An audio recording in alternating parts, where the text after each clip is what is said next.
Landon, you need to see this. Now. Mara's panicked voice pierced the silence of my morning routine. I froze, my spoonful of Cheerios hovering halfway between the bowl and my mouth.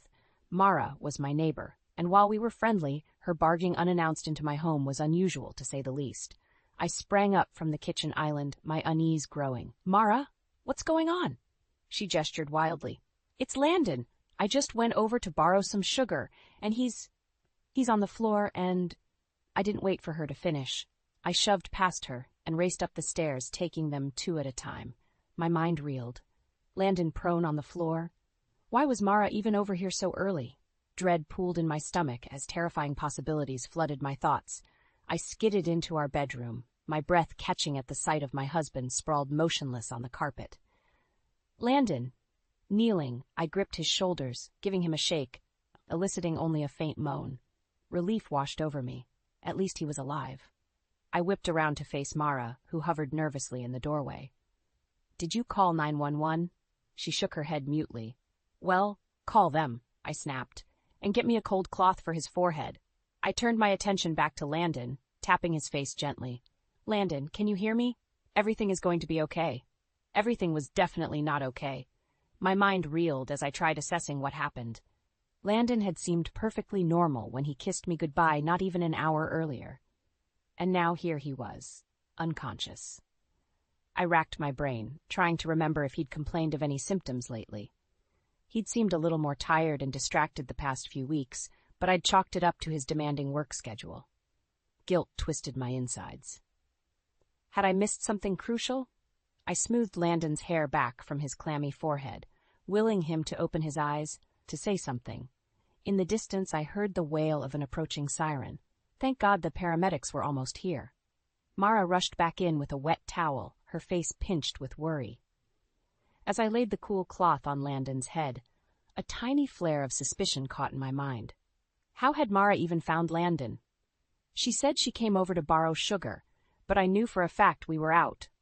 I made a mental note to question her more later. The paramedics arriving halted that train of thought. I moved back to let them work, firing off answers to their rapid queries. No serious prior medical issues. No complaints of pain recently. Yes, he seems overworked and exhausted.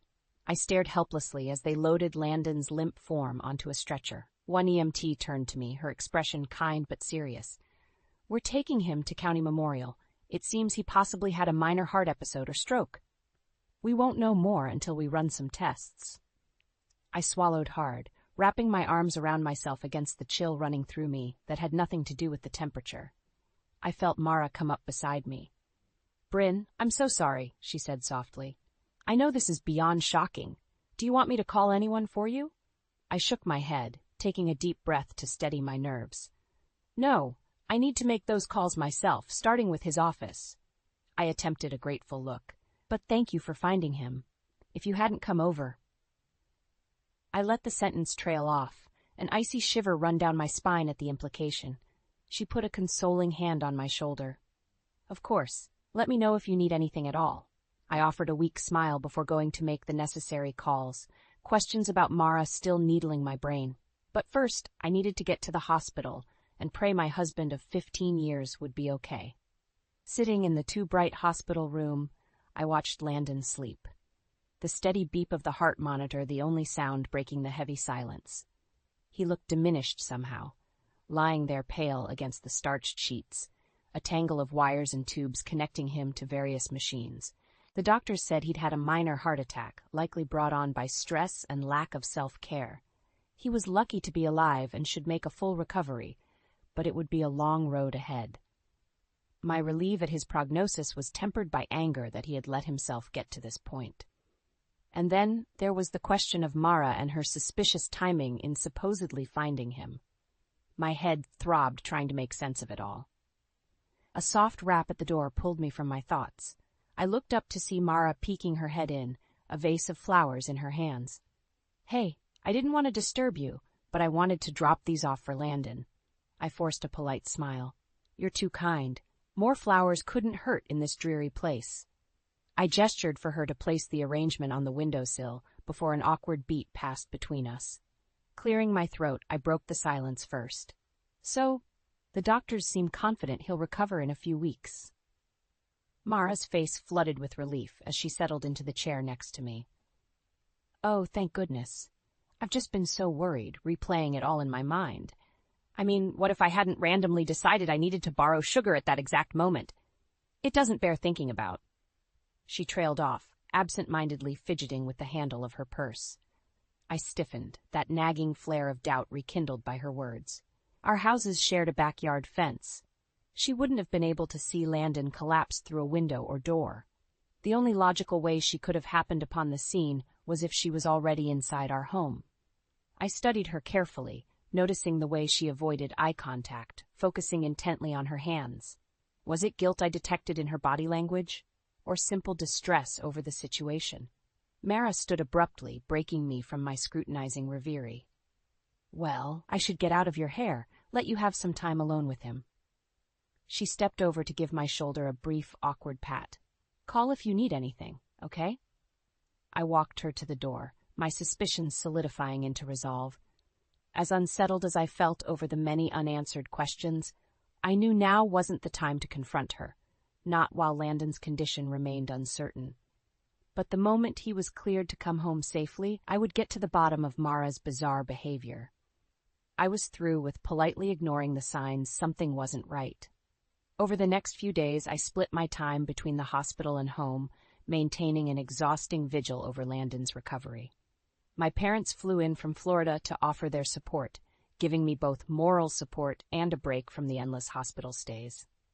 Landon's progress was slow but steady, until late one week when his doctor finally gave clearance for him to finish recuperating at home. My parents departed back south, with firm instructions for me to call if I needed anything else. The morning after I got Landon settled in at home, I steeled myself and marched over to Mara's place, determined to get answers.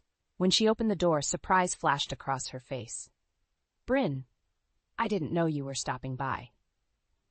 I folded my arms across my chest, fixing her with an even look. We need to talk. Now.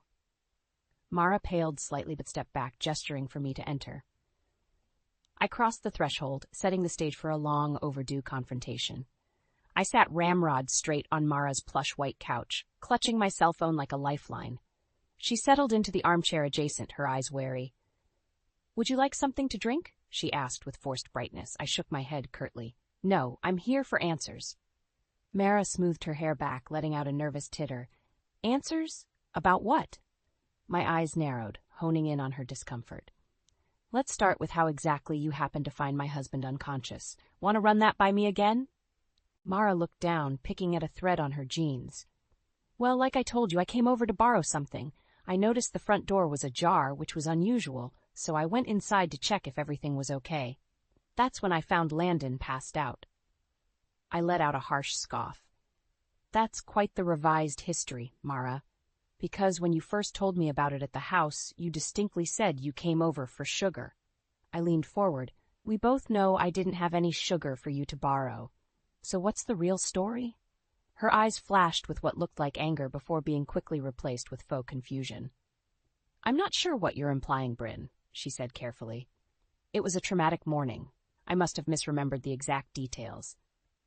We sat in tense silence, both refusing to break eye contact first. I decided to switch tactics. You mentioned the other day at the hospital how lucky it was you happened to randomly decide to come over when you did, but considering the state of my front door, it's pretty clear the timing wasn't just coincidence. Was it, Mara? Her mouth opened and closed soundlessly, cheeks reddening. I pressed on, urgency creeping into my voice. He's my husband. I deserve the truth. What is going on between you two? Abruptly, Mara stood. I think you should leave now. Her voice was cold. All pretense vanishing, I followed suit, refusing to be deterred. Not until you start being honest. I'm no fool. I know something is happening behind my back. My voice broke on the last word. Mara stepped closer, rage twisting her features. Careful, Bryn, she hissed. You have no idea what you're starting by making wild accusations. Some things are better left alone. I reeled back. Was that a threat? Before I could respond, Mara yanked open the front door. I believe it's time for you to go, she said icily. Temporarily speechless, I allowed myself to be herded outside. Mara's ominous words echoed in my ears as she slammed the door in my face. I stood frozen on the steps for several long beats, shaking with a melange of emotions: confusion, anger, hurt. It was painfully clear Mara was tangled up with Landon in some capacity. Her hostile reaction had only amplified my worst fears. By the time I got back home, steely determination had eclipsed the stunned hurt I initially felt. I knew now I couldn't rely on either Mara or Landon to give me the whole truth willingly about whatever was between them. Fortunately, I still had one ace up my sleeve, someone who could help me expose the rot at the core of my marriage: a private investigator. After witnessing Mara's volatile response up close, I no longer cared if drastic measures were required. One way or another, I was getting the proof I needed to force Mara and Landon's deceit into the harsh light. I opened my laptop, hands steady as I searched for the best investigator money could buy. I drummed my fingers on my desk, hitting refresh on my email for the 10th time in as many minutes. I was awaiting the preliminary report from Mick Walsh, the private investigator I hired a week prior, anxious to see if he uncovered any substantial evidence of Landon's duplicity. My knee bounced with nervous energy as I once again scanned through my inbox. Finally, a new message appeared at the top, Mick's name flashing in bold. Taking a deep breath to steel my nerves, I clicked it open. My eyes raced across the page, hands beginning to tremble halfway through digesting the attached photos and Mick's analysis. It was worse than I thought. Apparently, Landon and Mara's trysts had started over 6 months ago. My mind reeled as I examined photo after photo of them ducking into seedy motels, kissing on park benches, and holding hands during intimate restaurant meals. Acid roiled in my stomach at the realization that Landon hadn't just cheated, he was living a completely separate life with Mara behind my back. I shoved my chair back from the desk, bile rising in my throat. I barely made it to the bathroom before I lost the meager contents of my stomach. Gripping the toilet seat until my knuckles turned white, guttural sobs racked through me. Through the echoing anguish in my ears, one thought broke through the torrential hurt. I wanted revenge. No, I corrected myself. I deserved revenge. Splashing icy water on my face, I regarded my reflection in the mirror. The shell shock was gone, replaced by icy determination. I knew then I wouldn't be satisfied with simply confronting Landon over his betrayal. I wanted consequences. Steep, life-altering consequences not just for him, but for Mara too. I wanted them humiliated, ostracized from their social circles and careers. Proof of their lies made public for all to see. The Altoids website said revenge was best served cold. Well, Mara and Landon were about to experience my icy vengeance firsthand. My mind whirled as I began meticulously plotting each step, moving into a calculated chess match I intended to win at all costs. First, I texted Mara from Landon's phone, requesting she come over the next day to talk. I knew she wouldn't be able to resist the bait.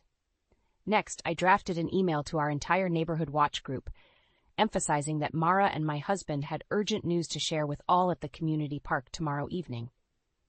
The neighbors would be surprised, but they were sure to spread the word like wildfire.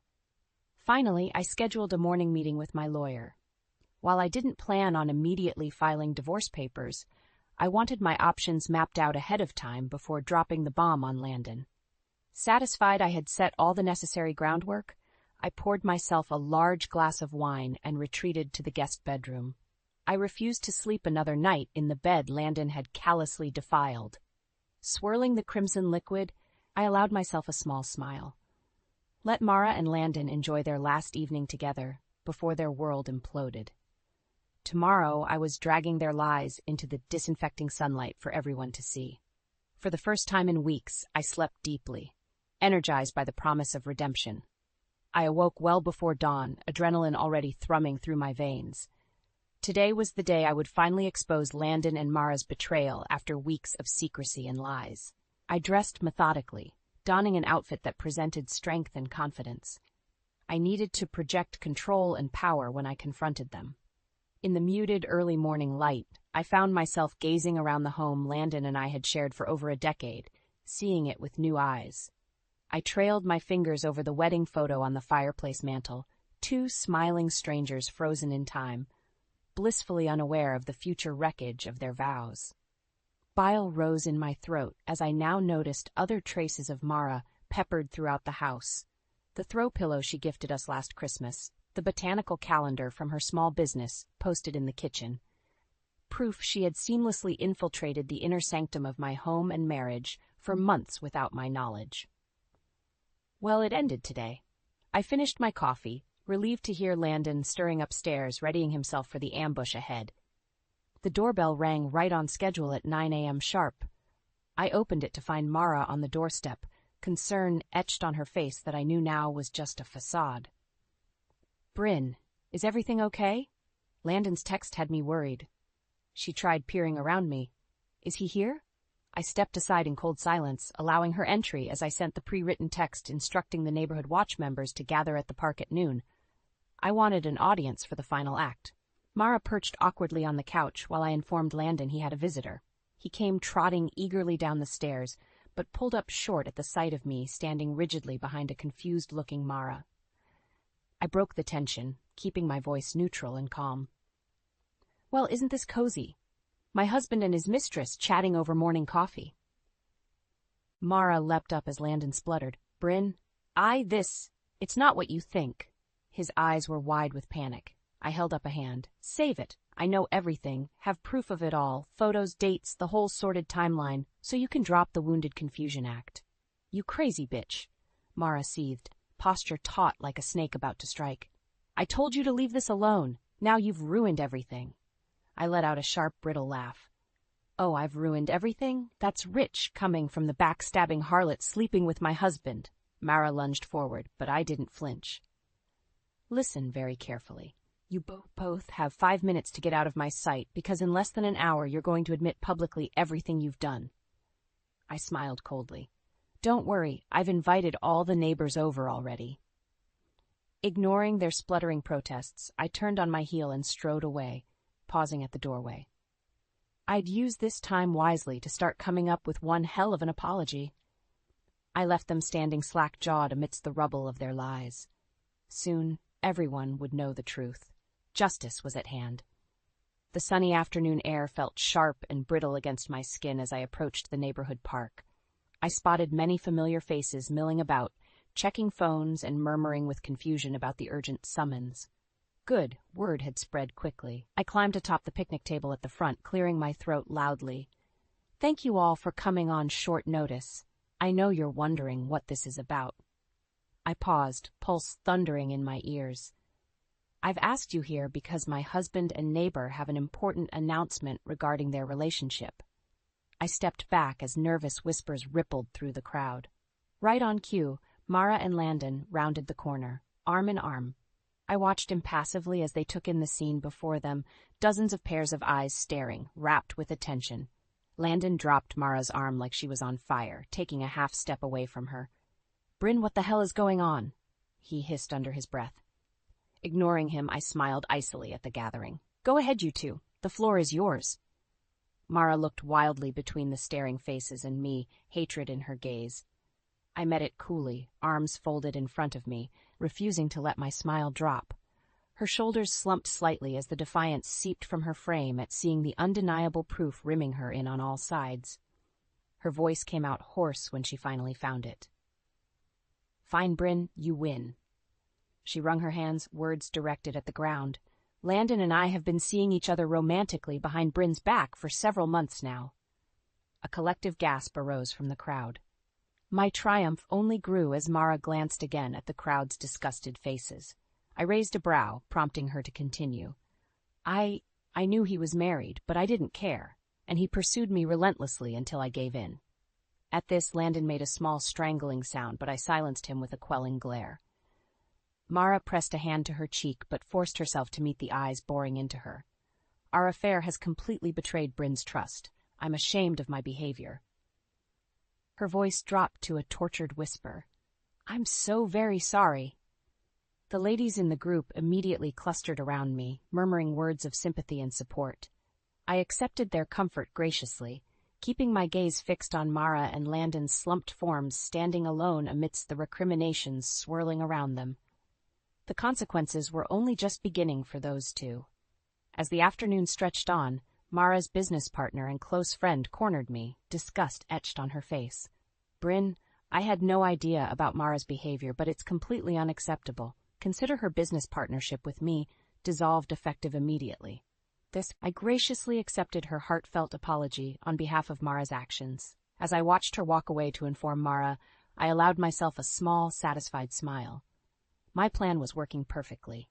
Mara and Landon's lies were exposed to everyone they cared about, with professional and social consequences already piling up. The best revenge truly was living well, and I was just getting started. Over the next 2 weeks, I watched with satisfaction as Mara and Landon's world steadily crumbled around them. True to her word, Mara's business partner dropped her. She had to close her fledgling soap company as key clients and corporate sponsors pulled out. Horrified by the social media fallout surrounding her now very public affair, internet support swelled for me, as people praised my courage in dragging her deceit into the light. And while I fielded calls from sponsors willing to provide aid, Mara remained in a fierce downward spiral. Her formerly glossy social channels were flooded with hate and criticisms decrying her manipulative personality. For Landon, the professional retribution took longer, as many of us clients were tied to lengthy contracts with his firm. But small signs of demise showed: critical online reviews, a slow drop-off of calls for new properties. Then finally, blessedly, 2 of his largest clients sent termination letters, citing his profound personal lapse in moral judgment. I celebrated his misery from my guest room sanctuary, grateful I still had legal right to remain in our shared home through the divorce proceedings. Our relationship grew beyond frigid interactions limited to curt, mechanical conversations regarding household affairs. During one such exchange, Landon clenched his fists at his sides. Bryn, this is madness. You've taken it too far. Mara and I's jobs. I cut him off coolly. Landon, you lost the moral high ground when you cheated on your wife for half a year. You're simply experiencing the consequences. Ignoring his outraged spluttering, I continued. I met with my lawyer and drew up a settlement agreement. You'll receive 30% of assets and forfeit our shared real estate commissions and equity. Landon gaped like a fish struggling for air. You can't just change our prenup like that, I laughed sharply. Oh, I most certainly can in cases of adultery with legal proof. I fixed him with a steely gaze. You're getting off easy. I suggest signing without further argument. Landon looked ready to spontaneously combust for several seconds before slumping in defeat. You're a vindictive, soulless shrew, he whispered harshly. You've ruined our futures over an affair. My eyes blazed with cold fire. You want to lecture me about ruining futures and betrayal? How rich. I'm not the villain here. I just refuse to be your victim either. I shoved the thick envelope toward him. Sign it or face a uglier, messier legal battle. After a long, seething beat of silence, he bitterly scrawled his name across the document, sealing his financial ruin. As I showed him the door, a profound wave of cathartic relief crashed over me. This painful chapter was finally closed for good. Later that night, as I opened a nice bottle of wine to celebrate a battle hard won, my phone rang with Mara's number flashing on the screen. Against my better judgment, I answered. Her words came out in broken half-sobs. Why couldn't you just let it go, Bryn? Why did you have to destroy us so completely over one mistake? I allowed myself one beat of delicious satisfaction, hearing her misery before I hung up without another word. I turned my phone off and raised my glass in a solitary toast to new beginnings. 2 months passed in the blink of an eye. I stood in the entryway of my cozy new condo, hands on my hips as I surveyed the sleek space where I was starting fresh. The divorce was finalized last week, leaving me with complete ownership of this place all my own. Landon got the house, which needed extensive repairs anyway, and I received a sizable settlement after the kids and I sold it. I crossed to the balcony doors, smiling as I gazed out at the pleasing skyline view. It had been an emotionally tumultuous season, but with the hardest parts behind me, I finally allowed myself to relax into the next chapter. The private investigator I hired out of a mad rush to expose the affair had become a close confidant during the messy showdown and aftermath. Over enchiladas one warm evening, Mick made me a money-making offer to spin my story into a series for a local podcast network looking for gripping content. I jumped on it eagerly, not just for the paycheck, but because it proved the best revenge is indeed living well. Today marked the debut episode release featuring my recounting of the betrayal. My producer texted to say the analytics looked promising for solid listenership. I couldn't wait to finally give my side and relinquish the bitterness and pain that clung to me like cobwebs for so long. It was time to shake off the darkness of deception and walk freely into the light again. I spent the afternoon in a flurry of activity preparing to host a small listening gathering that evening in my new condo for the first episode's drop. My doorbell rang promptly at 6 o'clock and I opened it to find Zoe, my closest girlfriend who stuck firmly by my side as an ally during the whole saga. Her compassionate strength provided a lifeline through many tearful nights. We hugged fiercely before she held me at arm's length, assessing me with a warm smile. "It's so wonderful to see that spark back in your eyes, Bryn. You look stunning as always, but now you're glowing from within again, too." I squeezed her hand, overcome with gratitude, as a few other dear friends arrived to show their support. We settled in the living room, with glasses of wine and snacks to listen. Their gasps and murmurs of outrage in all the right places brought a sense of deep comfort. I wasn't alone in this anymore. As the episode wrapped up with a preview for part 2, my circle of friends erupted into exuberant applause. I dabbed the corners of my eyes, unexpectedly overcome. Zoe stood, raising her glass. "To our amazing, courageous, justice-serving friend, Bryn. Not all heroes wear capes." Everyone echoed her sentiments as we clinked glasses. Zoe enveloped me in another fierce hug as the well wishes continued flowing. "I'm so proud of you for telling this story on your own terms. Now everyone will know the truth and the two dirtbags behind it all." I sighed contentedly, feeling lighter than I had in ages. The party and camaraderie flowed late into the evening before my guests trickled out with last hugs and promises to meet again soon. Alone again in my peaceful sanctuary of a home, I raised my glass in a private toast to living courageously after betrayal and the joy of taking back my life on my own terms without apology.